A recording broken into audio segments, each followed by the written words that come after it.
ಕೋಪಿಸ್ಕೊಳ್ಳೋದು ಸರಿಯಾ ತಪ್ಪಾ ಅಂತ.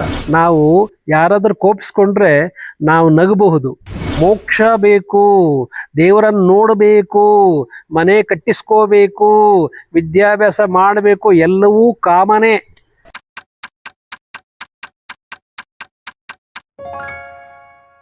ನಮಸ್ತೆ ಆತ್ಮೀಯರೇ, ನಾನು ನಿಮ್ಮ ಪ್ರೀತಿಯ ರಾಮಚಂದ್ರ ಗುರೂಜಿ.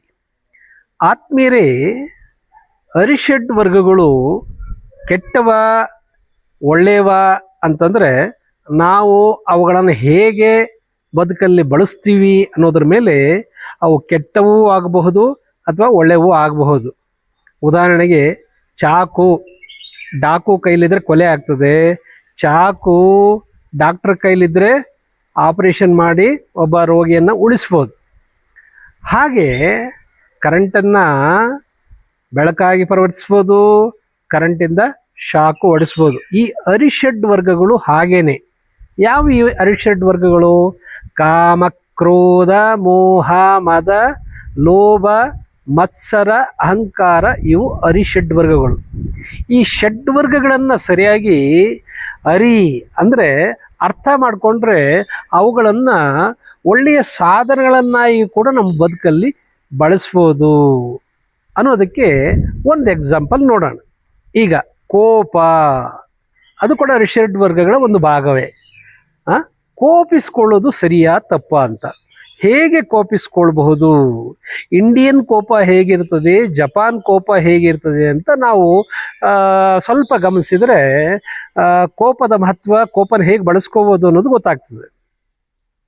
ಇಂಡಿಯಾದ ನೌಕರರಿಗೆ, ಕಾರ್ಖಾನೆಯಲ್ಲಿ ಕೆಲಸ ಮಾಡೋರಿಗೆ ಅಥವಾ ಕಾರ್ಮಿಕರಿಗೆ ಕೋಪ ಬಂದರೆ ಏನು ಮಾಡ್ತಾರೆ? ಅವರು ಬೀದಿಗೆ ಬಂದು ಧರಣ ಕೊಡ್ತಾರೆ, ರಸ್ತೆಗೆ ಟೈರ್ಗಳನ್ನು ಹಾಕಿ ಬೆಂಕಿ ಹಾಕ್ತಾರೆ, ಅನ್ನ ಕೊಟ್ಟಂಥ ಕಾರ್ಖಾನೆಗೆ ಬೆಂಕಿ ಹಚ್ಚುತ್ತಾರೆ ಅಥವಾ ಕಲ್ಲು ಹೊಡಿತಾರೆ. ಒಟ್ಟು ಡಿಸ್ಟ್ರಕ್ಟಿವ್ ಆಗಿ ತಮ್ಮ ಕೋಪವನ್ನು ವ್ಯಕ್ತಗೊಳಿಸ್ತಾರೆ. ಅದೇ ಜಪಾನ್ ಅವ್ರ ಕೋಪ ಬರಲ್ವಾ? ಬರುತ್ತೆ ಕಣ್ರಿ, ಅವರು ಮನುಷ್ಯರು ಕಣ್ರಿ, ಅವರು ಉಪ್ಪು ಖಾರ ತಿನ್ನುವ ದೇಹನೇ ಕಣ್ರಿ ಅವ್ರದ್ದು ಕೂಡ. ಆದರೆ ಅವರು ಹೇಗೆ ಪ್ರತಿಕ್ರಿಯಿಸ್ತಾರೆ, ಅವರು ವ್ಯಕ್ತಗೊಳಿಸ್ತಾರೆ, ತಮ್ಮ ಸಿಟ್ಟನ್ನು ಹೊರಹಾಕ್ತಾರೆ, ತಮ್ಮ ಕೋಪವನ್ನು ಹೊರಹಾಕ್ತಾರೆ ಅನ್ನೋದು ನೋಡೋಣ. ಅವ್ರಿಗೇನಾದರೂ ಕೋಪ ಬಂದರೆ ಮಾಲೀಕರ ಮೇಲೆ, ಕಂಪನಿಯ ಮೇಲೆ, ಕಾರ್ಖಾನೆ ಮೇಲೆ, ಅವರು ಎಡಗೈಗೆ ಕೆಂಪು ಪಟ್ಟಿಯನ್ನು ಕಟ್ಟಿಕೊಂಡು ಅಥವಾ ಕಪ್ಪು ಪಟ್ಟಿಯನ್ನು ಕಟ್ಟಿಕೊಂಡು 18 ಗಂಟೆ ಕೆಲಸ ಮಾಡ್ತಾರೆ. ಆವಾಗ ಆ ಕಾರ್ಖಾನೆಯ ಮಾಲೀಕ ಅರ್ಥ ಮಾಡ್ಕೊಳ್ಬೇಕು, ನನ್ನ ನೌಕರಿಗೆ ಕೋಪ ಬಂದಿದೆ ಅಂತ. ಹೀಗೆ 18 ಗಂಟೆ ಎಡ ರೆಟ್ಟೆಗೆ ಕಪ್ಪು ಪಟ್ಟಿಯನ್ನು ಕಟ್ಟಿಕೊಂಡು ಕೆಲಸ ಮಾಡುವಾಗ ಏನು ಮಾಡ್ತಾರೆ, ಹೇಗೆ ವ್ಯಕ್ತಗೊಳಿಸ್ತಾರೆ ಕೋಪವನ್ನು ಅಂತಂದರೆ, ಒಂದೊಮ್ಮೆ ಅದು ಶೂ ಕಾರ್ಖಾನೆ ಆದರೆ ಒಂದೇ ಪಾದದ ಶೂ ತಯಾರು ಮಾಡ್ತಾರೆ, ಇನ್ನೊಂದು ಪಾದದ ಶೂ ತಯಾರು ಮಾಡಬೇಕಾದ್ರೆ ಅವರು ಕೋಪ ಉಪಶಮನಗೊಳ್ಳಬೇಕು.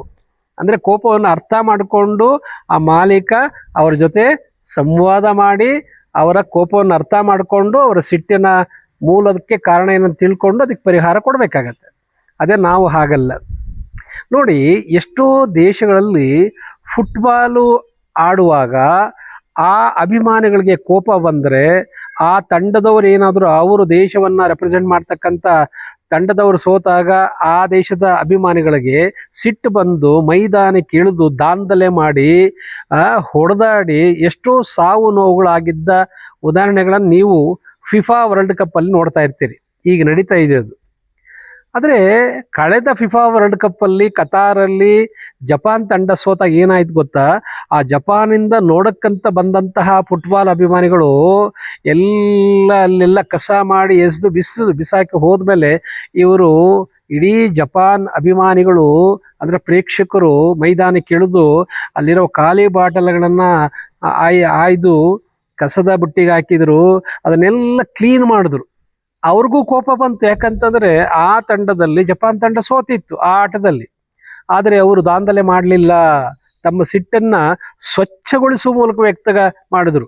ಹಾಗೆ ಈ ಸಿಟ್ಟು ಅಥವಾ ಕೋಪ ಅನ್ನೋದು ಅದನ್ನು ಹೇಗೆ ಬೇಕಾದ್ರೂ ಬಳಸ್ಬೋದು. ಡಿಸ್ಟ್ರಕ್ಟಿವ್ ಆಗಿ ಬಳಸ್ಬೋದು ಅಥವಾ ಕನ್ಸ್ಟ್ರಕ್ಟಿವ್ ಆಗಿ ಕೂಡ ಬಳಸ್ಬೋದು. ಉದಾಹರಣೆಗೆ ಬುದ್ಧನ ಜೀವನವನ್ನು ಸ್ವಲ್ಪ ಅವಲೋಕನ ಮಾಡೋಣ. ಬುದ್ಧನಿಗೆ ಒಂದು ಸಾರಿ ಸ್ವಯಂ ಭಿಕ್ಷೆಗಂತ ಹೋಗಿದ್ದಾಗ ಒಂದು ಮನೆ ಮುಂದೆ ನಿಂತ್ಕೊಂಡು ಭವತಿ ಭಿಕ್ಷಾಂದೇಹಿ ಅಂತ ಬೊಗಸೆಡ್ಡಿ ನಿಂತಾಗ ಆ ಮನೆಯಿಂದ ಹೊರಬಂದಂಥ ಒಬ್ಬ ಮನೆ ಯಜಮಾನ ಕಟ್ಟುಮಸ್ತಾಗಿದ್ದಂಥ ಬುದ್ಧನನ್ನು ನೋಡಿ ದುಡಿದು ತಿನ್ನೋದಕ್ಕೆ ನಿಂಗೇನು ದಾಡಿ ಅಂತೇಳಿ ಭಿಕ್ಷೆ ಬೇಕಾ ಭಿಕ್ಷೆ ಅಂತೇಳಿ ತಗೋ ಭಿಕ್ಷೆ ಅಂತೇಳಿ ಅವನ ಕೈಗೆ ಉಗುಳಿ ಬಿಡ್ತಾನೆ. ಎಂಜಲನ್ನು ಉಗುಳಿ ಬಿಡ್ತಾನೆ, ಇದೇ ನಾನು ಕೊಟ್ಟ ಭಿಕ್ಷೆ ತಗೊಂಡೋಗು ಅಂತ. ಅವಾಗ ಬುದ್ಧ ಏನು ಮಾಡಿದ್ ಗೊತ್ತಾ, ನೀವು ಬುದ್ಧನ ಜಾಗದಲ್ಲಿ ಇದ್ದಿದ್ರೆ ನಾವು ತಿರುಗಿ ಅವನ ಮುಖಕ್ಕೆ ಒಗೆದು ಬಿಡ್ತಿದ್ವಿ.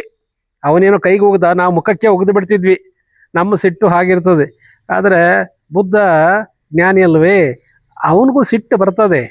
ಆ ಸಿಟ್ಟನ್ನು ಅವನು ಹೇಗೆ ಪ್ರತಿಕ್ರಿಯಿಸ್ತ ಗೊತ್ತಾ, ಅವನು ನೋಡ್ದ ಕೈಯಲ್ಲಿ ಉಳಿದ್ದನ್ನು ನೋಡಿ ಅದನ್ನು ಈ ಕೈಗೆ ಒರೆಸ್ಕೊಂಡು ಗಿವ್ ಮೀ ಸಮ್ ಮೋರ್ ಅಂದ. ಇನ್ನು ಸ್ವಲ್ಪ ಕೊಡಿ, ಇದು ನನಗೆ ಸಾಕು, ನೀವು ಕೊಟ್ಟಿರೋ ಭಿಕ್ಷೆ. ಇನ್ನೂ ಒಂದಷ್ಟು ಜನ ಹಸಿದ್ಕೊಂಡಿದ್ದಾರೆ, ಅವರಿಗೆ ಮತ್ತಷ್ಟು ಭಿಕ್ಷೆ ಕೊಡಿ ಅಂದಾಗ ಅವನ ಮನಸ್ಸು ಕರಗಿತು. ಅವನ ಒಳಗಡೆ ಪಶ್ಚಾತ್ತಾಪ ಶುರುವಾಯಿತು. ಅವನಿಗೆ ಅರಿವಾಯಿತು, ಇವನು ಯಾರೋ ಮಹಾಜ್ಞಾನಿ ಇರ್ಬೋದು, ಇಲ್ಲಂತಂದ್ರೆ ನಾನು ಕೋಪಿಸ್ಕೊಂಡು ಕೈಗೆ ಉಗುಳಿದ್ರೆ ಇವನು ನನ್ನ ಮಖಕ್ಕೆ ಉಗುಳಬೇಕಾಗಿತ್ತು. ಅಂಥದ್ದನ್ನು ಇವನು ಪ್ರತಿಕ್ರಿಯಿಸುವ ರೀತಿ ನೋಡಿದ್ರೆ ತುಂಬ ಏನೋ ವಿತ್ ಸ್ಮೈಲ್, ಒಂದು ಒಳ್ಳೆಯ ಹಸನ್ಮುಖಿಯಾಗಿ ಇವನು ಇನ್ನು ಸ್ವಲ್ಪ ಭಿಕ್ಷೆ ಕೊಡಿ ಅಂತ ಕೇಳ್ತಿದ್ದಾನೆ ಅಂತಂದ್ರೆ ಇವನು ಜ್ಞಾನಿ ಇರಬೇಕು ಅಂತೇಳಿ ಅರ್ಥ ಮಾಡಿಕೊಂಡು ಅವನ ಕಾಲಿಗೆರಗಿ ತಪ್ಪಾಯಿತು ಅಂತ ಬೇಡಿಕೊಂಡು ಆ ಬುದ್ಧನ ಶಿಷ್ಯನೇ ಆದನಂತೆ. ಅದೇ ಥರ ಬುದ್ಧನ ಬದುಕಲ್ಲಿ ಅಂಗುಲಿ ಮಾಲಂದ ಏನಾಯಿತು, ಕೋಪಾವೇಶದಿಂದ ಕೊಂದೇ ಬಿಡ್ತೀನಿ ಅಂತ ಬಂದಿದ್ದಂಥ ಅಂಗುಲಿ ಮಾಲನನ್ನು ಕೂಡ ಬುದ್ಧನ ಆ ಮಂದಸ್ಮಿತವಾದ ಮುಖ ಬದಲಾಯಿಸ್ತಲ್ವೇ. ಹಾಗೆ ನಾವು ಯಾರಾದರೂ ಕೋಪಿಸ್ಕೊಂಡ್ರೆ ನಾವು ನಗಬಹುದು. ಅದರ ಅರ್ಥ, ಅಯ್ಯೋ ಪಾಪ ಅವನಿಗೆ ತಿಳುವಳಿಕೆ ಇಲ್ಲ, ಅಜ್ಞಾನದಿಂದ ಅವನು ಕೋಪಿಸ್ಕೊಳ್ತಿದ್ದಾನೆ, ತನ್ನ ಆರೋಗ್ಯವನ್ನು ಹಾಳು ಮಾಡ್ಕೊಳ್ತಿದ್ದಾನೆ. ಅವನು ಉಸಿರಾಟ ನೋಡಿ ಎಷ್ಟು ಚೆನ್ನಾಗಿದೆ, ಅವನು ಹೃದಯ ಬಡಿತ ನೋಡಿ ಎಷ್ಟು ವೇಗವಾಗಿದೆ.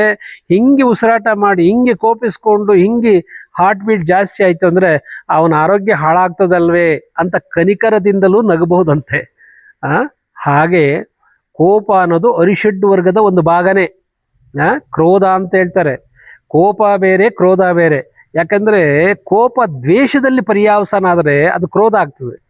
ಹಾಗಾಗಿ ಕಾಮವಿರಲಿ ಯಾವುದರಲ್ಲಿ, ನನಗೆ ಬೇಕು, ಸಂಪಾದನೆ ಮಾಡಬೇಕನ್ನುವ ಮನೋಕಾಮನೆ ಇಲ್ಲದೆ ಇದ್ದರೆ ಯಾರೂ ಸಂಪಾದನೆಯೇ ಮಾಡೋಕ್ಕಾಗೋದಿಲ್ಲ. ಮೋಕ್ಷ ಬೇಕು, ದೇವರನ್ನು ನೋಡಬೇಕು, ಮನೆ ಕಟ್ಟಿಸ್ಕೋಬೇಕು, ವಿದ್ಯಾಭ್ಯಾಸ ಮಾಡಬೇಕು, ಎಲ್ಲವೂ ಕಾಮನೆ. ಆದರೆ ಏನು, ಅತ್ಯಾಸೆ ಇರಬಾರ್ದಷ್ಟೇ. ಆಸೆ ದುಃಖಕ್ಕೆ ಮೂಲ ಅಲ್ಲ, ಅತ್ಯಾಸೆ ದುಃಖಕ್ಕೆ ಮೂಲ ಅಂತ ಬುದ್ಧ ಹೇಳಿದ್ದು. ಹಾಗಾಗಿ ಅರಿಷಡ್ ವರ್ಗಗಳನ್ನು ಅರಿತರೆ ನಮಗೆ ಅವು ವರವಾಗಿ ಪರಿಣಮಿಸ್ತವೆ ಅಂತ ಹೇಳ್ತಾ ನನ್ನ ಮಾತನ್ನು ಮುಗಿಸ್ತೇನೆ. ನಿಮಗೆಲ್ಲ ಶುಭವಾಗಲಿ. ಧನ್ಯವಾದಗಳು.